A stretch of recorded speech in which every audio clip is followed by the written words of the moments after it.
So this morning, katatapos lang ng, anong natapos? Ha? Father's Day daw. Father's Day daw. Valentine's Day. Okay. Katapos lang ng Valentine's Day, pero Valentine's month pa rin, di ba? Heart pa rin. Month, ano tama ba? Love month. Okay, yun. Yung gusto ko makuha ang term. Love month pa rin for the whole February. Kaya sa buong February, pag-uusapan natin is about love. Love in a biblical way. And as we continue the love month, I would like to speak about, charan! Basahin natin lahat. The power of love. Hindi po siya kanta, kundi yung pag-ibig ng Diyos. Ang kapangyarihan ng pag-ibig ng Diyos. Kaya ang ibibigay ko po sa inyong scripture for today is John 3:16. At ito ay familiar ang lahat. Diba? But let's all read John 3:16. 1, 2, 3. For God so loved the world that He gave His one only Son. Whoever believes in Him shall not perish but have. Amen. God bless His word. And I pray that we will be able to explore ang salita at ang message ng Lord this morning. So I would like to give emphasis doon sa love. For God so loved. Diba? Gayon na lamang ang pagsinta sa ibang translation, o kaya gayon na lamang ang pag-ibig ng Diyos. Alam niyo ba yung pag-ibig ng Diyos? Walang word na pwedeng mag-define dito. Hindi ito kayang i-define. Oh, God is love, God is peace, di ba? And the love of God is peace, it's joys, it's joys. Ang daming joy noon. Di ba? It's joy, sabi nga nila. Pero wala pong makadefine ng word ng God's love, hindi natin pwedeng i-define sa word. But because it cannot be defined by the word, God demonstrated it.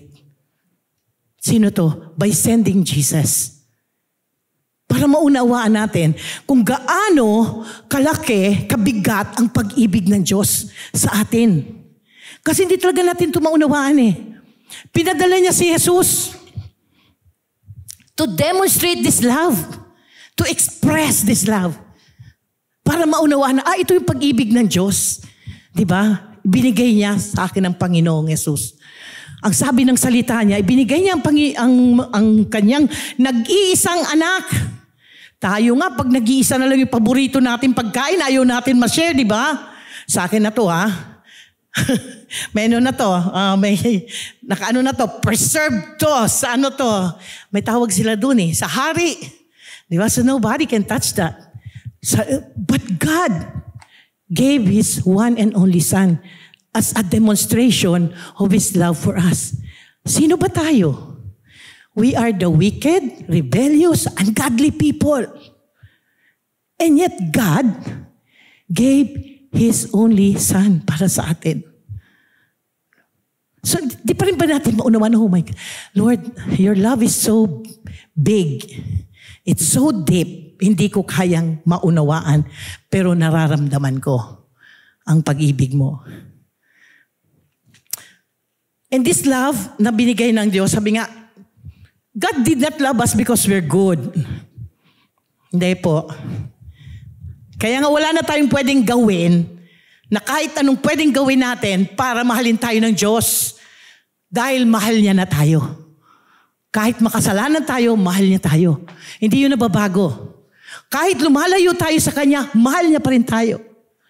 Kahit sino ka, anong ginagawa mo, mahal ka ng Panginoon. Hindi po nababago yan. Sapagkat ang Diyos mismo ang pag-ibig. Siya yun eh. That's who He is. So hindi nababago ang pag-ibig ng Diyos kung nagkakasala tayo o lumalayo tayo sa Kanya. Hindi nababago. It's there. Kaya lang, nawawala tayo doon sa presensya niya. Kaya hindi natin siya ma-experience. But the love of God is there. It's always available para sa atin. He's reaching out to us. Diba? Patuloy tayong inaabot ng Diyos eh. Minsan kahit nagtitigas ang ulo natin eh. Still God intervenes. sa buhay natin. Kasi kung hindi, mapapahamak tayong lahat. But because God so loved us, na kahit minsan mga swail tayo, mga pasaway tayo, God made a way na ma-reach out tayo. So God's love is always available. Minsan may nagtanong sa akin, Pastora, mahal ba ako ng Diyos? Kasi pakiramdam ko, parang walang naging tama sa buhay ko. Parang lahat ng desisyon ko mali. So pakiramdam ko, hindi ako mahal ng Diyos. Sabi ko sa kanya, alam mo, sa pagdidesisyon, it's your decision. Is it aligned before the Lord? Pero yung pagmamahal ng Diyos, hindi nababago yun. Kahit ano naging desisyon mo, lumayo ka sa Kanya, lumapit ka sa Kanya, mahal ka ng Panginoon. Ang dapat na maging question natin, how am I going to respond to the love of God? Paano ako magre-respond dito sa pagmamahal na binibigay sa akin ng Diyos? Kasi yun na nga we are so selfish na gusto lang natin, di ba?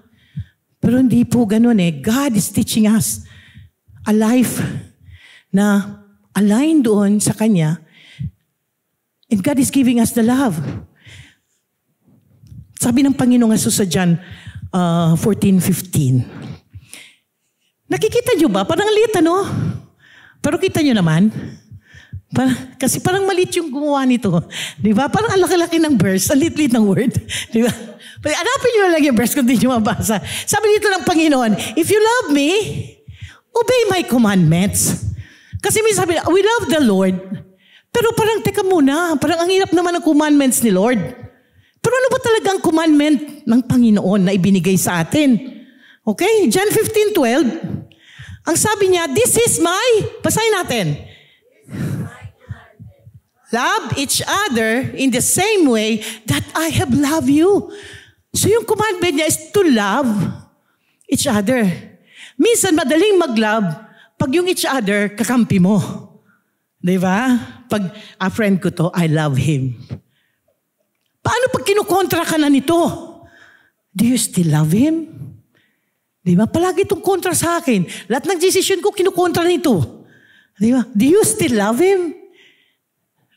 Pero sabi ng Panginoon, wala You have to love each other in the same way that I have loved you. So meron tayong susundan na pag-ibig na dapat na ina-apply natin sa buhay natin. The same way that I have loved you.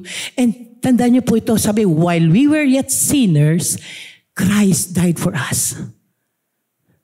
So ibig sabihin, hindi tayo minahal ng Diyos in good times, in our good times. God have loved us ever since. So nagkasala ka, malayo ka sa Kanya, God loves you. Sabi ng Lord, the same way that I have loved you, you have to love each other. Kasi minsan, madali nga lang talagang mahalin pagkaibigan mo. Di ba? Lalo na pag yung kaibigan mo, palagi kang linilibre. Love ko to. Friend ko to Lagi ako nitong linilibre. Ang saya-saya. si Beron, natutuwa ako sa sabi niya, kru. That will be, sabi niya. And Jesus wants us to live a life that's like Him. Na kaya natin magmahal ng kahit sino. Kasi yun ang evidence that we belong to Jesus. Alam niyo po, akala niyo lang it's just no. Ito kaya ikinuman ng Lord because ebidensya to ng pagkikisa natin sa Panginoong Jesus. At dito tayo naiiba, mga kapatid. Pag na-apply natin ito, na kaya nating mahalin kahit hindi ka mahal-mahal na tao, sabi, doon tayo nadidistinct, naiiba ka, doon tayo nag-make ng difference. Doon tayo nagsiset ng standard pag nagagawa natin ito. Bakit? Kasi hindi ka sumusunod sa agos ng mundo. Sa mundo kasi pag matapang ka, mas matapang ako. Di ba? Mas maingay ka, mas maingay ako. Di ba? Mas magaling ka, mas magaling ako. Di ba? Parang mas. Sa atin, hindi. We always look others mas magaling kesa sa atin. Kasi pag ganun ang tingin natin, hindi tayo magkakaroon ng kayabangan sa ating puso. Mas madali tayong magkaroon ng pasensya, pagpapatawad. And that is the love that God wants us to have. the love that Jesus, sabi nga, have. At si Lord, hindi siya magkukuman sa atin something na hindi natin kaya. Sabi niya, I command you. This is my commandment. Love each other. Ibig sabihin, may kakayanan tayo na mahalin sila. Bakit magkakaroon ka ng kakayanan? Sabi niya, the same way that I have loved you because of Jesus in you.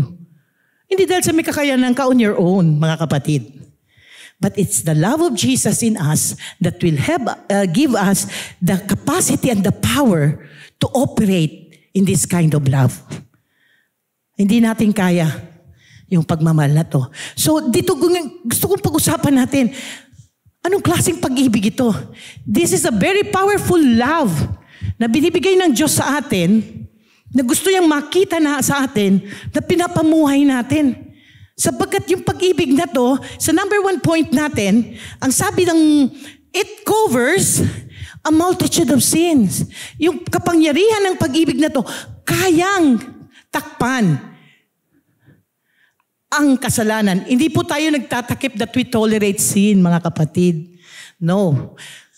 Remember po ang love, hindi lang po ito acceptance, it also disciplines. When you love someone, di ba? At nakita mong masamang ginagawa niya, you have to say, masama yan. Para hindi siya mapahamak. Okay? So that's part of loving. So, ang ibig sabihin dito that it covers a multitude of sin, you are always ready to forgive him.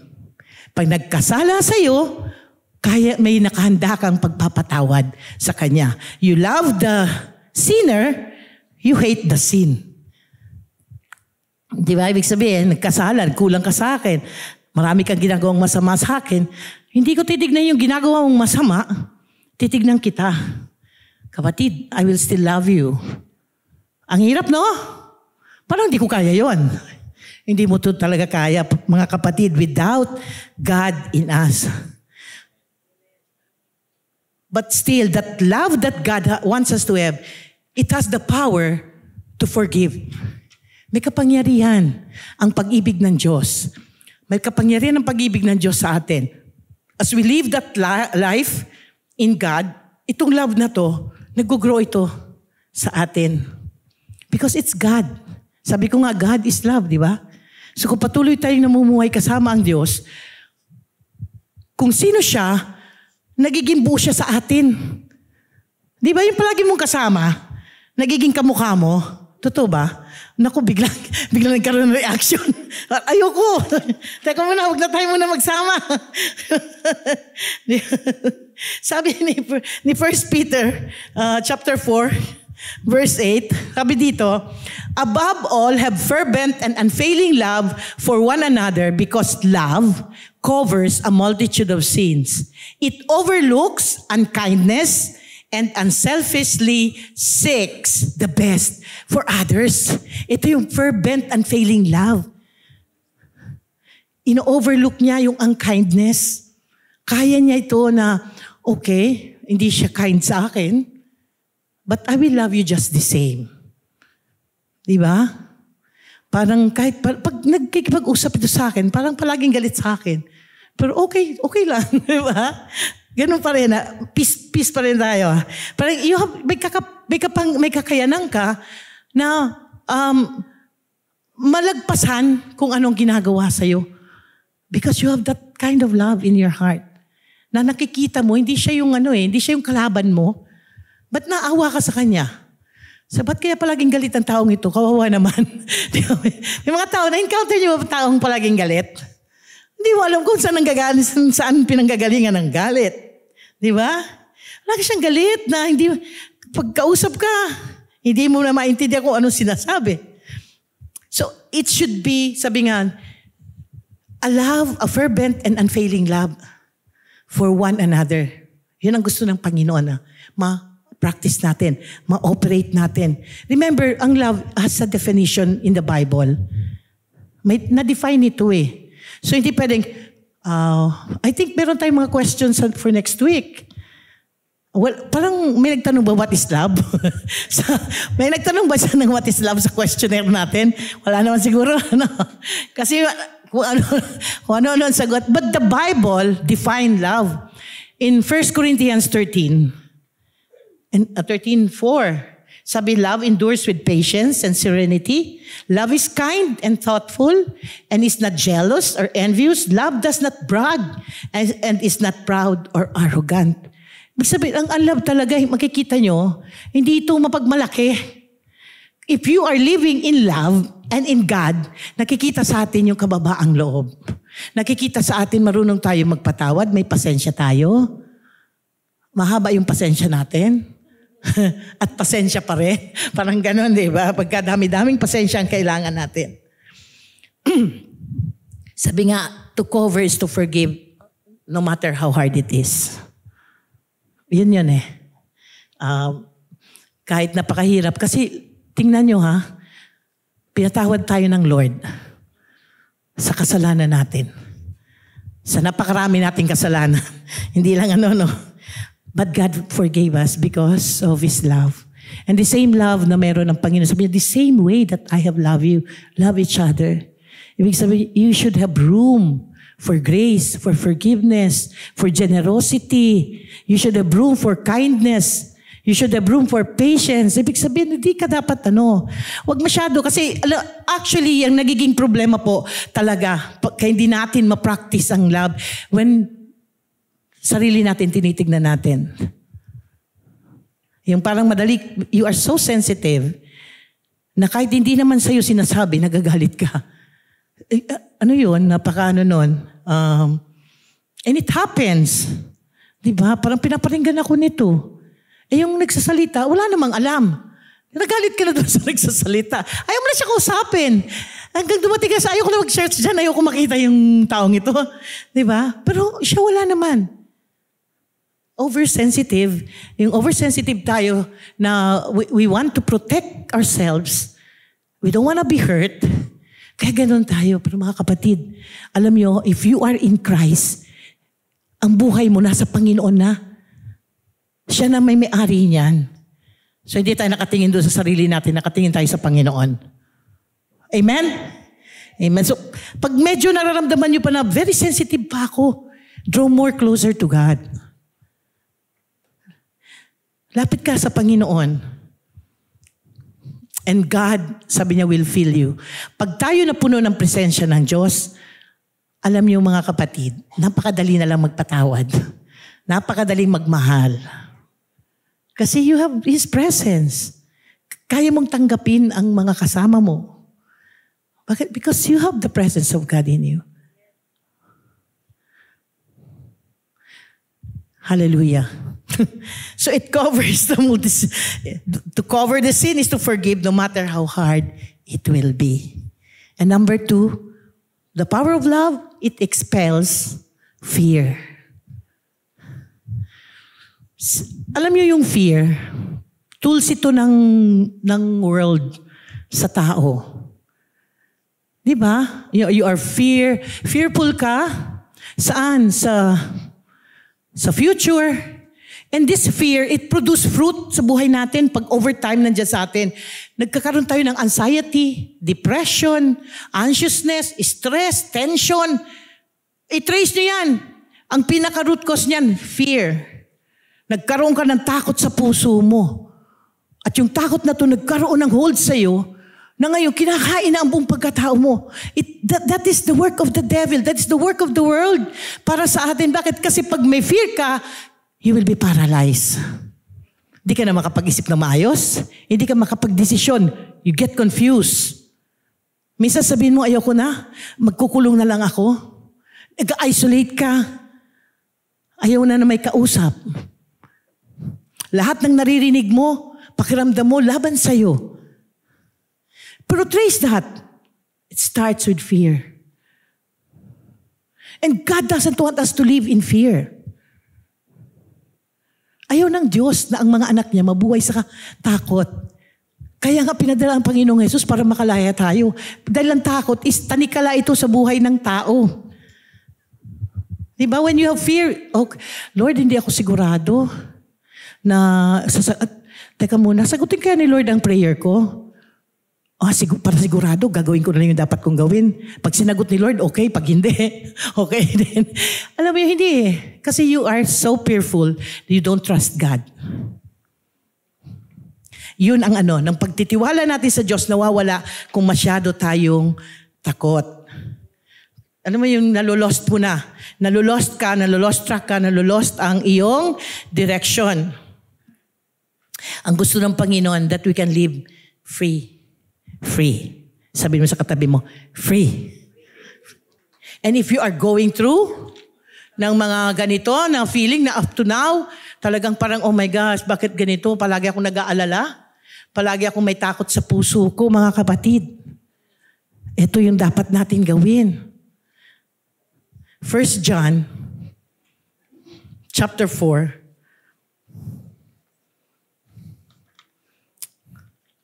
verse 18. Sabi dito, basahin natin. Such love has no fear, because perfect love expels all fear. If we are afraid, it is for fear of punishment, and this shows that we have not fully experienced His perfect love. Sabi yung perfect love, it expels fear. Pero paano magiging perfect ang love na nasa sa atin? Kasi yung love na bigay sa atin, it's like a seed. Diba? Sabi, it's like a seed in us that you have to grow it. You have to perfect it. So hindi lang sabi, okay na ako. Kaya nga, maraming Kristiyano, they've been Christians for a very long time. Pero hindi pa rin makalaya sa influence or power of fear. Kasi it's the influence and power of fear na nag-hold sa tao. Sabi, tagal-tagal ko ng Kristiyano, pero bakit hindi ako makalaya dito?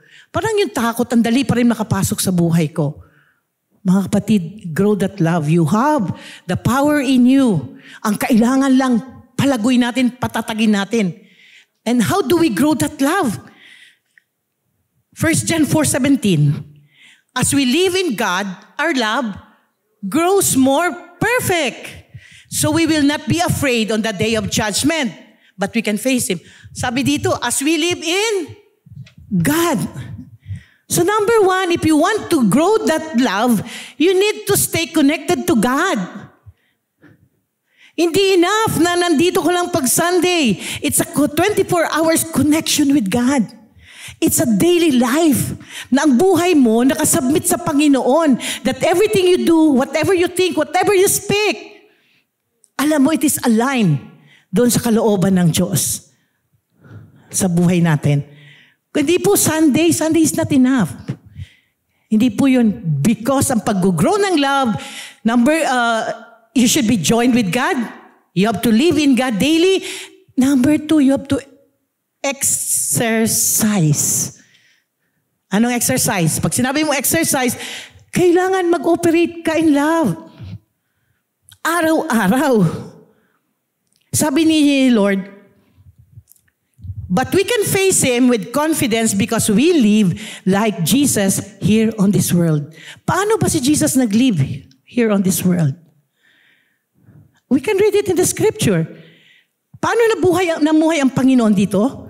He heals, He comforts, He's generous, He is humble, He prays, He fellowship with God, He fellowship with people. Paano nabuhay ang Panginoon? Sabi ng Panginoon, you have to live like Jesus. So how do we live like Jesus every day? Sa school natin, sa trabaho natin, sa community natin. Paano natin napapamuhay ang buhay ng katulad ng Panginoon? Diba? Sabi, Jesus heals. He preached the gospel. So, can you preach the gospel? Walang sumagot. Can you preach the gospel, brothers and sisters? Hallelujah. So are you preaching the gospel? Jesus pray. Nagpipray ba tayo? But Jesus read the Bible. Jesus knows the scripture. Amen? Ano pa? Jesus is generous. Generous ba tayo? Si Jesus is forgiving. Are we forgiving? So, ano ba? Paano ang Panginoon na buhay? Sabi niya, live in God, your love will grow, and you can live like Jesus here on this world. You have to exercise. So that love will be perfect in you. Alam niyo po, hindi niyo natin masasabing perfect pag hindi ka dumadaan sa sitwasyon na gagamitin mo yan. Like, Lord, yun na nga, yung example natin, gusto mo ng patience na ma-develop sa'yo, bibigyan ka talaga ni Lord ng sitwasyon na kailangan gamitin mo pasensya mo. Diba? Lord, gusto ko, I want be more forgiving. Dadalhin ka talaga ni Lord sa mga tao na nakasakit sa'yo. So you can exercise that forgiveness. Lord, I want to be humble. Ilalagay ka ni Lord sa sitwasyon na parang napapahiya ka. So you can apply humility. Lord, I want to be generous. Mag-open si Lord ng opportunity for you to be generous.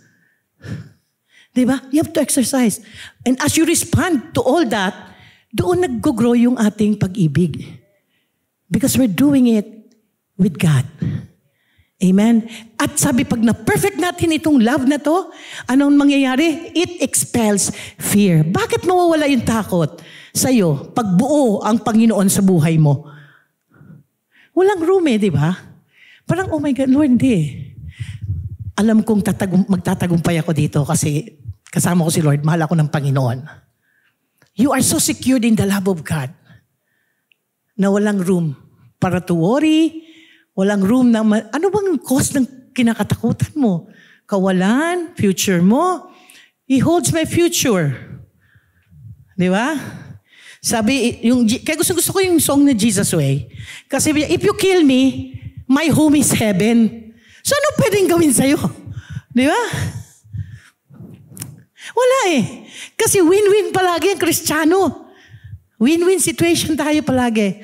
I remember yung isang kasama namin na umuwi na sa Lord, very young. Kasi nagkasakit siya. Pero nung nag-usap kami last December, nagkasama pa namin siya sa Christmas party. Ang lakas niya. And pag tinignan mo, wala siyang sakit. Pero she's going through. Mahirap talaga. Sabi niya sa akin, ate, win-win naman ako Pag kinuha ako ni Lord, sa kanya ako. Abang nandito ako, sa kanya pa rin ako. Kaya alam niyo, nung umuwi na siya sa Panginoon, even yung time na linilibing siya, alam mo yung very peaceful, masaya lahat. Bakit? Kasi alam nila na kung saan siya pumunta, umuwi siya sa Lord. Diba? Walang takot. Hindi natakot. Hindi siya natakot. I really appreciate her kasi yung niya, ng faith niya, no, I don't fear death. Kaya nga, if you are in God, and God is in you, wala kang katatakutan. Tama yun. Ang kakatakutan mo lang kung hindi ka namuhay doon sa buhay na binigay ng Diyos sa'yo is the punishment. Kasi pagdating natin doon, tatanungin ni Lord, nung ikaw ay nasa lupa, anong yung ginawa? Lord, nagmarites ako. Diba? Nag-TikTok. Lord, diba? Baka sakaling maano ko to dito sa langit? Mapatrend ko. Nag-TikTok. Nung ikaw ay nasa lupa, ano yung ginawa? Sabi ng Panginoon, we will give account before the Lord. But when we live our life with God, we operate in the love of God, wala po tayong dapat katakutan, mga kapatid. Kaya nga, that perfect love, it eliminates fear in our lives. Wala kang katatakutan. Because you are so secured. You are so assured sa Panginoon. Amen? Whew. Sabi nga, the fear has no influence and power over your life. At mga kapatid, hindi ko sinasabi na maybe na-experience pa rin natin ito, na we easily get, alam mo yun, na madali kang ma-distract, madali kang matakot. Get more closer to God. Yun. Get more closer. Work on that. Na mas makilala mo pa ang Panginoon. Kasi alam nyo, habang nakikilala nyo ang Diyos, yung kapangyarihan ng takot, nawawala nito ng sa atin. Parang yung natali, na unti-unti nahuhulag po sa'yo. Kasi wala na siyang kakapitan sa'yo. Nasa Panginoon ka na. Wala siyang kakapitan sa'yo.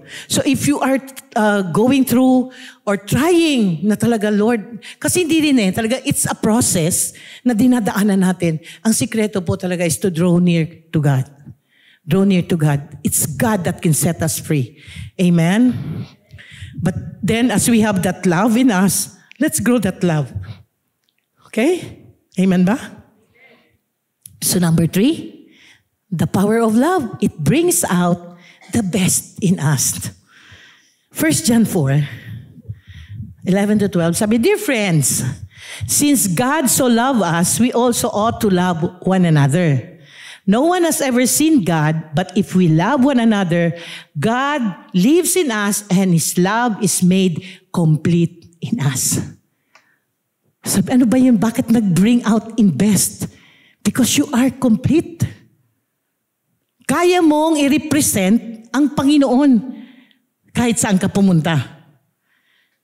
Sabi, His love transforms us.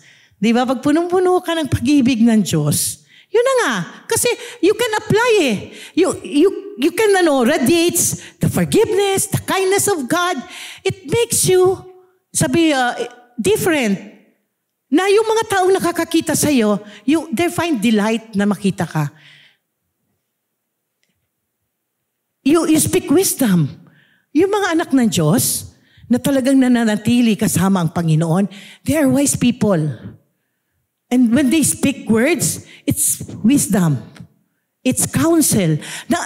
Nakukomfort ako pag nagsasalita itong taong ito. May mga naka-experience sa inyo na may kausap nyo lang, pero it brings comfort sa inyo na naririnig nyo siya nagsasalita. You know, it's the presence of God in that person. Kaya kung nananatili tayo sa pag-ibig ng Diyos, yun eh. We become wise. And we become the light of the world. Nagiging ilaw tayo ng mundo. Sabi ng Lord, be light, di ba? Be light because the love of God in us should be completed or full. Ibig sabihin dapat napapamuhay natin ang pag-ibig ng Diyos. At kung napapamuhay natin ito, it bears fruit sa buhay natin. Ano yung fruit? Righteousness, joy, holiness, godliness, faith. Kasi nananatili ka sa Panginoon. At ito, pag nakita sa atin, kahit sinong makakita sa inyo, makikita iba kayo. There is a difference, sabi nga, sa mga anak ng Diyos na nananatili at lumalakad sa pag-ibig ng Diyos.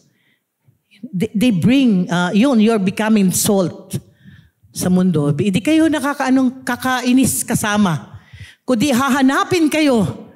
Hinahanap tayo. Gusto ko ito kausap. Bakit? Ito pagkausap ko, nakukomfort ako. Ito pagkausap ko, madunong to. Ang mga salita nito, may natututunan ako. Alam niyo mga kapatid, yun ang kalagayan ng isang anak ng Diyos na namumuhay kasamang Panginoon and operates in the love of God. Nagiging maayos na tao tayo. Nababago tayo. Bakit tayo nababago? Because of the presence of God in us. Hindi natin kayang baguhin ang sarili natin. But we need to make a decision to live in God and to operate in the love that God has given us. Meron ka, sabihin mo sa katabi mo, meron kang pag-ibig. Hallelujah. Sabi niya, nasaan daw? Okay. Okay. Kailangan niya ma-born again. Okay? Pag hindi niyo pa alam kung nasa ng pag-ibig, kailangan niyong ma-born again. Amen? Sabi nga, our lives are changed from the inside out. Nababago tayo mula sa loob. At pag nabago tayo sa loob, nakikita ito sa pamumuhay natin. Di ba the abundance of your heart, your mouth speaks? Naririnig ito sa atin. Kaya kung anong nasa loob natin, naririnig at nakikita yan sa atin. Hindi mo pwedeng itago yan, mga kapatid. Meron akong kaibigan, napakamalumanay magsalita, pero hindi siya yon. Okay? Okay, hindi siya yon. Malumanay siya magsalita. Ay parang yung makeup artist ni Maggie, malumanay yung salita. Opo, dito lang po ako, opo. Ganun. Tapos biglang may nahulog na sa harapan niya, nagulat siya. Iba yung nasabi niya. Ba? Kaya tingnan mo, hindi mo maitatago yan. Lalabas at lalabas yan sa'yo. Kaya kailangan mabago tayo mula sa kalooban natin. Palabas. Para kahit ano ang mahulog sa harapan mo, ang lalabas dyan pa rin, praise the Lord. Hallelujah! Hindi kung iba-ibang lumalabas. Nagulat ako. Akala ko, wala. Ako, in Jesus' name. Na-review ka nun. So, mga kapatid, we are being changed by God from the inside out. And that is the power of the love of God in us. It changes us. Walang makita ang tao na kapintasan. Just like si Daniel chapter 6:4. Tingnan nyo to. Sabi dito, basahin natin. Then the other administrators and high officers began searching for some fault in the way Daniel was handling government affairs. But they couldn't find anything to criticize or condemn. He was faithful always, responsible, and completely trustworthy. Alam niyo pa, mga kapatid, if we live our lives with God, ganito tayo. Kahit hanapan ka ng mali, wala silang makikitang mali sa'yo. Dahil nabubuhay ka ng tama. And to really live that kind of life, we need the love of God in us. Lalo na ngayong panahon na to. Ang panahon natin is punong-puno ng, kaguluhan, sama ng loob, atake dito, atake doon, anywhere. Kaya we need to keep praying Pati sa government natin, we need to keep praying. Kasi talagang gulo-gulo. And sino mag-bring ng peace? Ikaw at ako. Tayo ang pinagkatiwalaan ng Diyos para magdala ng pag-ibig na yan sa mundo upang magkaroon ng pagbabago. Amen? So hindi natin pwedeng hanapin ang pagbabago sa mga taong walang Diyos. Sa mga taong walang personal relationship with God. Kundi tayo lang na merong tamang relasyon sa Diyos, we bring that love in the world and we bring the change. Amen? Hallelujah. Kaya mga kapatid, ang bilin ni 1 John 4, 7 and 8, basahin natin lahat. Dear friends, let us continue to love one another. For love comes from God, and anyone who loves is a child of God and knows God. But anyone who does not love does not know God, for God is love. So we have to operate in the love of God. Amen.